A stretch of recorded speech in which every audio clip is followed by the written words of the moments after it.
So we're in a series called The Kings of Babylon. And we're talking about the 4 kings that reigned during the 70-year exile when Israel was in captivity of Babylon. And today we're going to talk about Belshazzar. Now let me just let you know, if you do some study on this, that Belshazzar was ruling. He's Daniel chapter 5. We read Daniel's 1 through 4 last week, parts of it. But he actually wasn't the king. He was the crown prince. The king was Nabonidus. Let me say it again, Nabonidus. Nabonidus was actually, though, traveling most of the time and building altars for the god, little g, of sin. That was the name of the god he served, sin. And he traveled around Arabia for about 10 years doing that, mainly in Arabia, but he traveled other places. So he put his son in as the king of Babylon, and he was called the king, but actually Nabonidus was the king. Does everyone follow me? Okay, so the Bible tells us about Belshazzar because Belshazzar, from 556 BC to 539 BC, was the king 17 years, even though his father was actually king. But his mother was Nebuchadnezzar's daughter. So he's the grandson of Nebuchadnezzar that we started with last week, all right? So what we're actually going to do is Daniel 5 is so good, we're going to read the whole chapter. And I'm going to make comments throughout it. Isn't that something, though, that in church, we're going to read the Bible? So I was talking to one of the guest speakers, and he said, do you have any requests? I said, just make sure you read the Bible. So just make sure somewhere you get the Bible. And I was just joking with him. Obviously, he was a great Bible teacher. But I'll make comments throughout, and then, well, I've got 3 points, but this first part will take almost half the message, and then we'll hit the 3 points, okay? All right, so Daniel 5, verse 1. Belshazzar, the king, made a great feast for 1,000 of his lords. So think about that, 1,000 of his rulers. By the way, Babylon became the leading city in the world and most historians believe it was the largest city in the world, had a population of about 200,000 people. So it's pretty big. 1,000 of his lords and drank wine in the presence of the 1,000. While he tasted the wine, Belshazzar gave the command to bring the gold and silver vessels which his father, Nebuchadnezzar, had taken from the temple which had been in Jerusalem. Now, before we go on, let me comment on that a minute, because many people then think, well, it says his father was Nebuchadnezzar. Cultural, historical, and biblical language will call the grandfather, the great-grandfather, any ancestor the father. I want you to think about all the times that God said, your fathers, plural. Well, it didn't mean they had multiple fathers. It meant they had multiple fathers, grandfather, great-grand, you follow me? God would also identify himself even as your fathers, Abraham, Isaac, and Jacob, okay? So, and let me just say something, because some of you are fathers, but some of you are like I am. You're so good at being a father, you are now a grandfather. I mean, I'm not just a father, I'm grand at it. Just wanted you to know. And then some of our apostolic elders, James Robinson, Pastor Olin, and Pastor Jack, they've been so good at it, they've now become great grandfathers. Okay, everyone get this? Okay, so when it says your father, his father Nebuchadnezzar, it's talking about his grandfather. Okay, all right. He had taken from the temple that which had been in Jerusalem. Oh, I needed to mention that. When Nebuchadnezzar raided the land, he took the vessels that had been dedicated to the temple and brought them into Babylon. I want you to think about now, Belshazzar gets things that were dedicated to God from the temple and took them for his own use. This is the tipping point with God when God said, that's it. That's enough. Because you have taken what belongs to me. And watch what he does. He and his king, the king and his lords, his wives, and his concubines might drink wine from them, or drink from them. Then they brought the gold vessels that had been taken from the temple of the house of God, which had been in Jerusalem, and the king and his lords, his wives, and his concubines drank from them. They drank wine and praised the gods, little g, of gold and silver, bronze and iron, wood and stone. Now you can remember that probably, gold and silver, bronze and iron, wood and stone. Because in a moment you're going to see that God gives Daniel divine revelation like this, because Daniel is not at this party, all right? In the same hour, they're drinking from the vessels that belong to God. By the way, I don't have time to develop that, but think about that we have this treasure in earthen vessels. We're the vessels that belong to God now. Okay? All right, so in the same hour, this is the story, you've heard this, but this is where it happened. The fingers of a man's hand appeared and wrote opposite the lampstand on the plaster of the wall of the king's palace. The king saw, now this is a word that jumped out at me, and the word see, hear, and know jumped out at me, and that's what we're going to talk about in a moment. The king saw the part of the hand that wrote.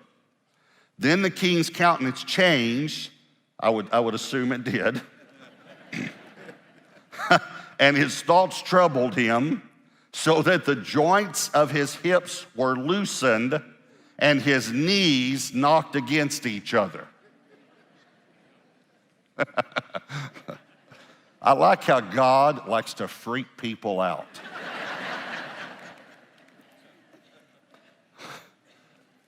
I did, the study I did was, this was the first time knees knocking together had ever been mentioned in any historical document.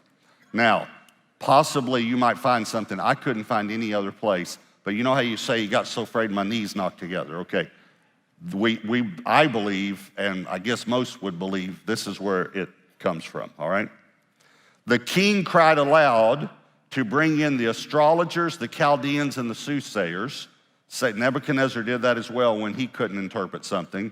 The king spoke, saying to the wise men of Babylon, whoever reads this writing and tells me its interpretation shall be clothed with purple, have a chain of gold around his neck, and he shall be the third ruler in the kingdom. Now, just to remind you, the reason he would be the third ruler is because Belshazzar was actually the second ruler.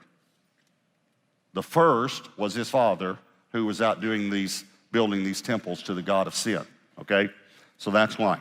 Now all the king's wise men came, but they could not read the writing or make known to the king its interpretation. Then King Belshazzar was greatly troubled, his countenance was changed, and his lords were astonished.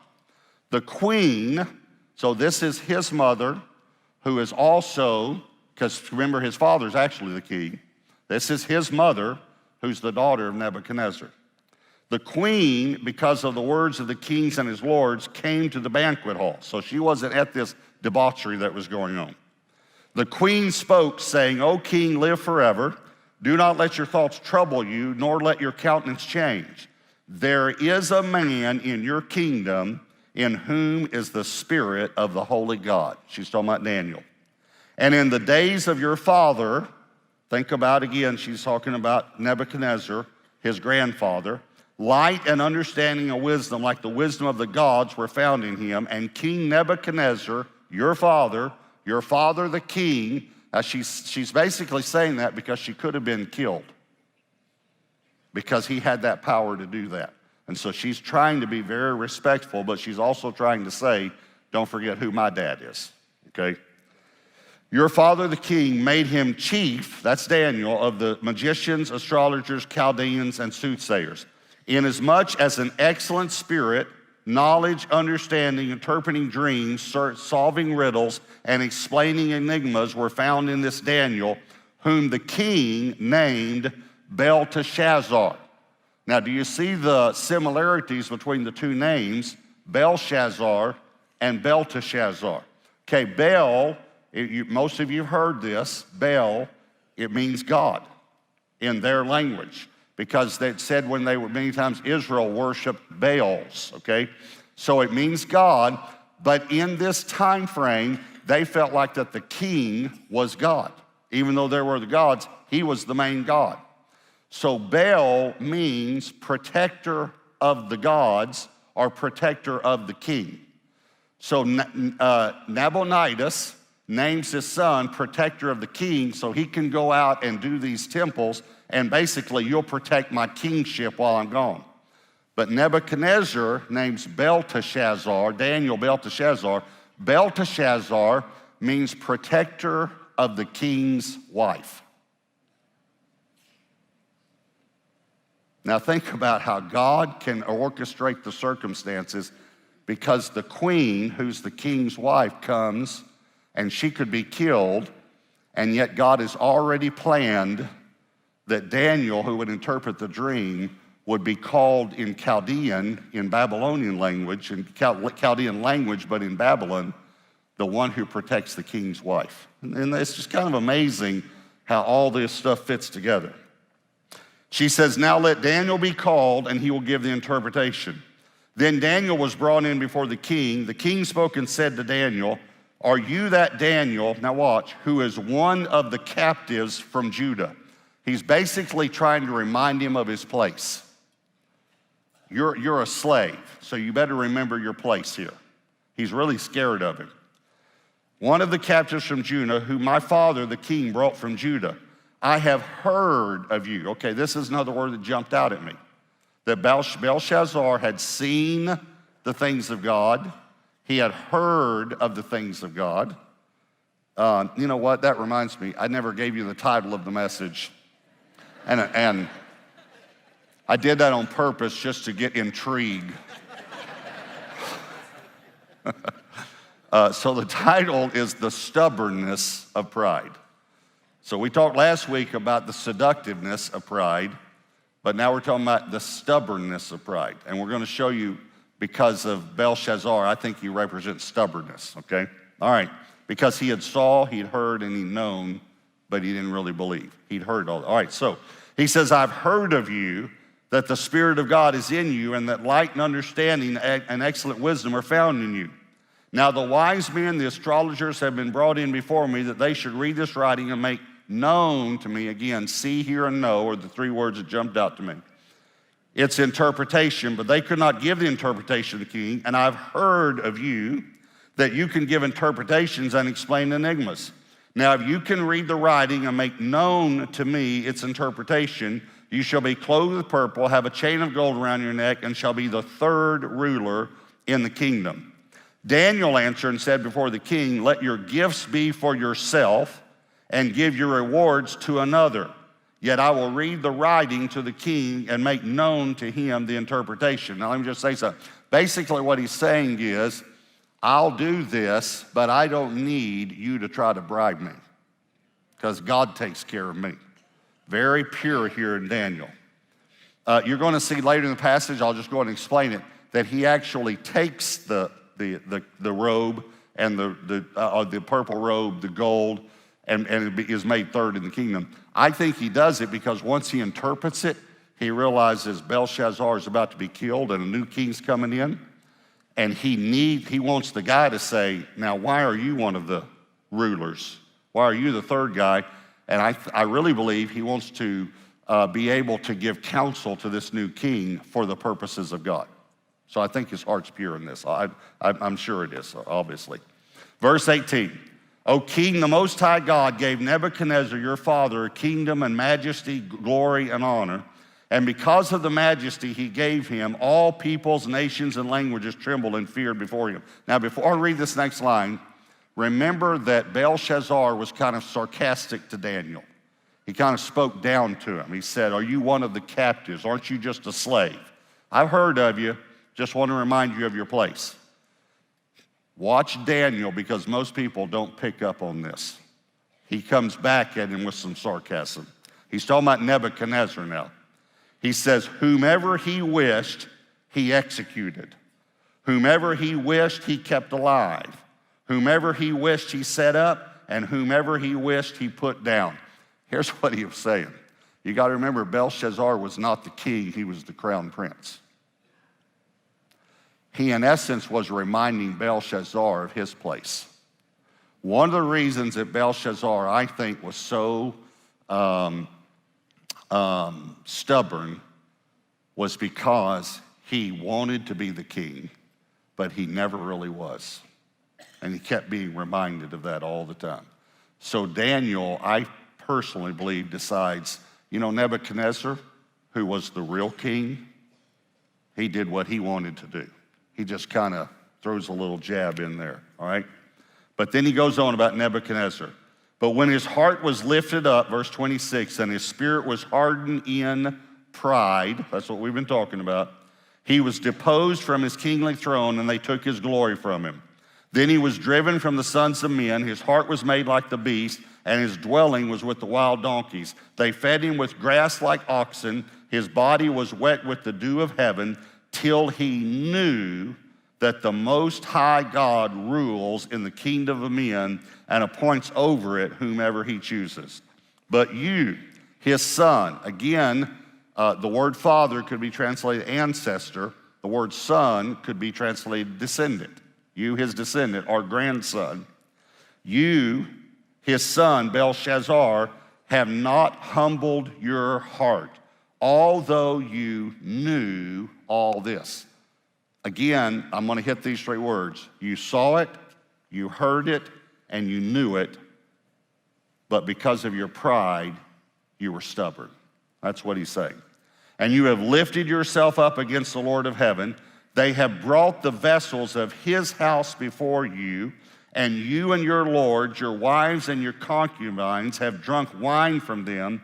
Now watch, the very same statement of earlier, and you have praised the gods of silver and gold, bronze and iron, wood and stone. Okay, how did Daniel know that? Except by divine revelation. Because see, Daniel wasn't at this party, they had to call him, remember? So it's amazing, he knew what they'd done. Then here are these three words, and this is the first time they stood out to me in the passage. As I went back and read the passage, then they stood out to me more. He said, you praise these gods, what?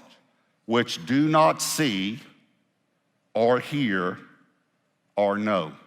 Here's what he's saying. You have praised gods that can't see you, they can't hear you, and they can't know you personally. But I know a God that can see you, that can hear you, and that can know you. And not only that, you can see him, you can hear him, and you can know him. You can see his works, and you can hear his voice, and you can know him personally. So that's where we're gonna focus in on, all right? And the God who holds your breath in his hand and owns all your ways, you have not glorified. Then the fingers of the hand were sent from him. And this writing was written. And this is the inscription that was written, Mene, Mene, Tekel, Upharsin. Mene, Mene, Tekel, Upharsin. Now we're going to keep reading, but let me explain to you what these mean, okay? And this is why most people believe that Daniel easily just saw the interpretation. In the Hebrew language, there are no consonants. No vowels, pardon me. There are only 22 consonants. Now, let me, please hear me. They've added vowels to be able to understand it better. But back then, there were no consonants. So the way you read was simply like mene, you just saw the M and the N. Also, Hebrew is written from right to left. This is probably why the Chaldeans and the soothsayers couldn't understand it, and God wrote it right to left, and immediately he saw NM, TKL, and PRS, parson. The U of the last word simply means and. That's all it means. So it was mene, mene, saying it twice to get your attention, tekel, and then it would be and parson, or Perez, actually PRS in the Hebrew, okay? All right, so this is what it means. And I'm going to read it to you in just a moment. You'll see it, but I want to tell you first. MN means mina in Hebrew. It means, it refers to, let me say that. It refers to 50 shekels. But it means numbered. That's what it actually means. Mina means numbered. Tekel is the word for shekel. TKL means shekel. It refers to 1 shekel, and a shekel, the meaning of it is weighed. In other words, when you weigh something, you see how heavy it is, weighed. Parsin or Perez, PRS in Hebrew, means divided. It actually referred to a half shekel, half. It was, a shekel was half, in half. But the word itself means divided, okay? So let me tell you what these words again mean. Numbered, weighed, and divided. And the and is in there in the U. Numbered, weighed, and divided. Now watch as we read on, you'll be able to see this. But you might not have ever seen this if you hadn't studied some Hebrew or had someone tell you about it. This is the interpretation of each word, meaning God has numbered your kingdom and finished it. Tekel, you have been weighed, that's what it means, remember, in the balances and found wanting. Perez, which is again the Hebrew for parson, your kingdom has been divided and given to the Medes and the Persians. Then Belshazzar gave the command, and they clothed Daniel with purple, put a chain of gold around his neck, made a proclamation concerning him that he should be the 3rd ruler in the kingdom. That very night, Belshazzar, king of the Chaldeans, was slain, and Darius the Mede, the Medes and Persians had come together. Cyrus is a Persian, Darius is a Mede. Darius the Mede received the kingdom being about 62 years old. All right, so what do we want to talk about? We want to talk about stubbornness, which comes from pride. Please remember this, Babylon, many people don't realize, comes from the Tower of Babel. That's where it comes from. Babel means confusion. When you put the on the end of it, it means sown, like S-O-W-N, not like you sew something with needle and thread, but like you plant something. So it means sown in confusion. If you want to, babble, again, means confusion. Think about, have you ever said something like, that person just babbles on and on? Babble on. There it is right there. Now, I'm not calling them a bad person. I'm just simply saying you probably won't be able to understand what they're saying. It's just like at the Tower of Babel. They just babble on and on. All right, so that's where it comes from. So here's point number 1 about Belshazzar. He saw, but he didn't look. He saw, but he didn't look. Moses, it said, saw the burning bush and turned aside to look.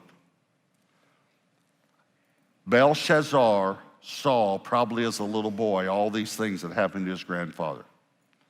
He saw that God was at work. He saw the true God. He knew the true God. But he never stopped to look for himself, to have a personal encounter with God. This talks about that he went and got the holy vessels and he brought them in. Okay, obviously this refers to the tithe. Obviously. He takes what is holy and he brings it in and uses it for himself. Now, I spent 4 weeks talking about stewardship. Pastor Jimmy spent 4 weeks talking about, other than the last week when he was sick, talking about giving. I'm not going to focus on this a lot, but I do want to say this, okay? In my life, I have shown people verses straight out of the Bible about tithing, and here's what I feel like they do. They see them, but they don't look. It shocks me. It shocks me. Bring the tithe into the storehouse, and yet they don't tithe. Here's one, Jesus himself in the New Testament. So this blows away every argument you could ever have, by the way. First of all, it's in the New, because most people say what's in the Old. All right, I show people the scripture from the New, from the words of Jesus, where Jesus himself, guess what he says? Listen to this. You ought to tithe. That's pretty clear. Now, the non-tithers aren't laughing right now. And if you want to know where it is, it's Matthew 23:23. So it's easy to remember, 23:23, first book of the New Testament. You ought to, he says, you tithe on all these little spices, but you neglect justice, mercy, and faith. These you ought to have done without neglecting, leaving the others undone. So Jesus says you ought to. Okay, now, here's the thing though. That's been a strength for me for 30 years. But I understand if it's not a strength in your life. But you could probably say, well, Pastor Robert, I've struggled in that area, but you struggled in some areas too. So I could point the finger right back at you. Listen to me. Yes, you can. I never feel like that I'm preaching to you. Never. I always feel like I'm preaching to us. I feel like God gives a word to me for us. It's for us. So I struggle in some areas too. And I've been honest about that. One of the areas I've struggled in is eating right. That's one of the areas I've struggled in. I love ribs. I love Bluebell. I love potato chips. I love that stuff. And I've had people say to me, your body is the temple of the Holy Spirit. And I've seen it, but I haven't looked real closely at it. So when I talk about tithing, don't feel like there he is, there. Okay, I understand. You have some areas that you're struggling in. I have some areas, let me say another way. We have some areas that we're stubborn in. We all do. Follow me? So I'm going to give you a key that's going to blow you away. Are you ready? I'm about to give you a key to getting over stubbornness that will blow you away. I promise. If it doesn't blow you away, I don't like you anymore. I'm joking. This is going to blow you away. Intimacy. Intimacy with God and others. Now, I'm going to give you a definition of intimacy that I don't think you'll ever forget. You ready? Intimacy. Here it is. Here's the definition. Into me, see. In other words, I am giving you permission to see into me. You can't imagine what would happen if you got in a group, a small group, and you gave them permission to see into you. Here's the problem. We don't do it because we think they would think, man, that's horrible, what I see in that guy. Okay, so let me just say, by the way, if any of you think that, you're horrible. Because we're all horrible on the inside. So nobody thinks that when you get in a small group. Nobody thinks you're horrible. Actually, here's what they think. Wow, there are other horrible people in the world too. We're all horrible. You follow me? So when you learn to be intimate with God and others. So I remember in my own eating habits, finally being intimate with God. It's amazing. In other words, saying to God, you can see into me. Okay? So I said to God one day, God, I need to tell you something. I don't know if you know this or not. But when I'm tired, I really like Bluebell. Dutch chocolate. And I like sour cream and onion potato chips. Together.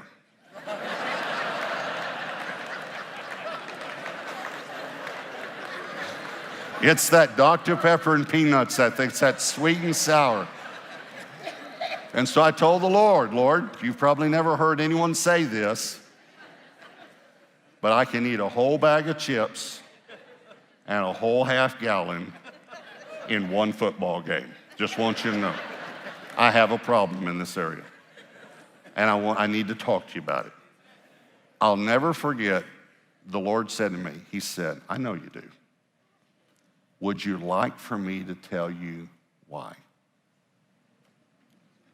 That's when I started getting victory. He said, would you like for me to tell you why you eat when you're tired? It was amazing. So just be intimate, okay? So here's the second point. He heard, but he didn't listen. He heard about Nebuchadnezzar eating grass. He heard about Daniel interpreting dreams. He heard about Shadrach, Meshach, and Abednego. but it didn't do anything for him. It didn't change his heart. Same way, I've been stubborn. So I can't spend much time on these points because I read, so I want to get real straight to the point. Christians can be stubborn. For years, I didn't pick up my dirty clothes off the floor. I didn't because I was actually mad at Debbie. She didn't know it. She didn't know I was mad. The reason I was mad is because for some reason, she wouldn't just come right out and say, would you pick your dirty clothes up? I don't know why women do this, but ladies, I'm sorry, but some of you do this. This is what she would do. She would say to me, are these yours?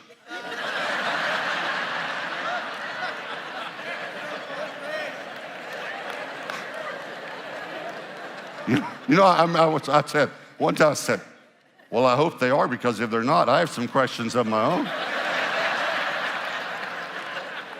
Just say what you want, woman. But because she wasn't, I just left them there. That's called stubbornness. Are y'all following me? Here's number 3. He knew, but he didn't learn. Now, remember I said see, hear, and know? Okay, but notice the other 3 words I used. Look, listen, and learn. He could have looked into God for himself. He could have listened and not just heard. Debbie says to me many times, you hear me, but you don't listen to my heart. Listen to me. Don't just hear me, listen to me. And you can learn from it. He had plenty of evidence. So, because I spent so much time reading the chapter, I'm going to go straight to the end part, the how this happened, and I saw this. All of our children were strong-willed, but one turned his will to the Lord early, but 2 of my children really didn't turn their will to the Lord until they were in their late teenage years. And Debbie, remember, got saved at 9, I got saved at 19, but we both made childhood commitments. But she turned her will to the Lord. So children can get saved, but there are a lot of times that they don't understand, they really don't turn their will to the Lord. I believe that there are some of you here today that have never truly been saved. I think you believe in Jesus, but I don't think you ever really turned your will to the Lord. And I think today's your day. I got this so strong. I want to give you my definition of stubbornness. Okay, this is my definition. Stubbornness is your strong will turned toward yourself instead of God. As a matter of fact, strong-willed is not bad if it's going in the right direction. My son James was very strong-willed growing up. We actually tried to use the word strong-willed instead of stubborn because we didn't want to speak something negative over him. But in our minds, we knew he was stubborn. There was a time when I remember he had a ball cap. He wore a ball cap all the time. And we said to him, son, we're going somewhere and you can't wear your ball cap. And he said, well, I'm going to wear my ball cap. And he's like 8 or 9 years old. And so I tried reverse psychology. Okay, that's a, I don't know, I shouldn't say what I was going to say.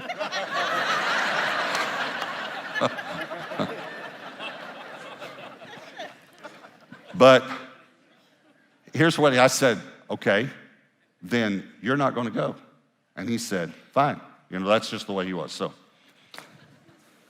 So as he got to be an older teenager, he was about a senior in high school, I couldn't take it anymore. And we got into one of those fights one night. Now, here's what I'm doing right now. You know one of the reasons people love Gateway? They tell me all the time, I love that you're transparent. Okay, intimacy. Into me, you can see. So we were having one of those, James and I, one of those fights. And I finally said to him, and I hate to say this, but I said to him, I really don't even want you living here anymore. Because you will not listen to your mother and you won't listen to me. And I'm tired of it. And I'm going to try to see if I can find another place for you to live. That's how mad it was. And he said, that's fine with me. And Debbie started crying.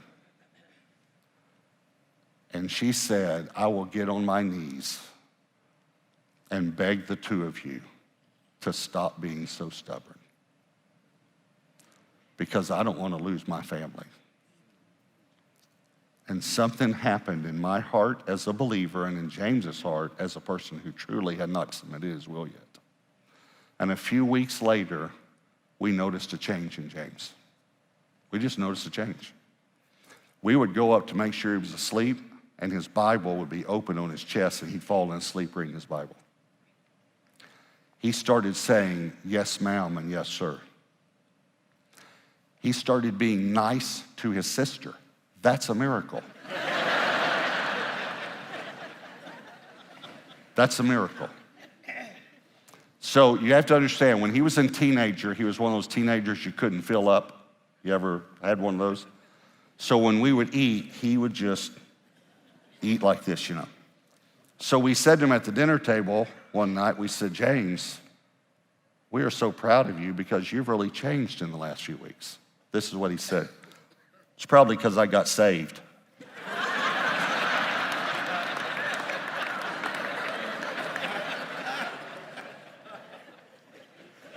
We said, you got saved?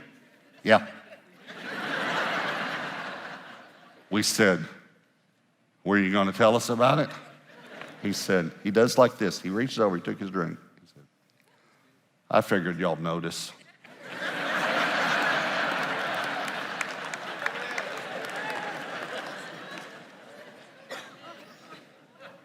We did notice. You know why? Because he turned his strong will to God. There are some of you here that have never done that. And you need to do it today.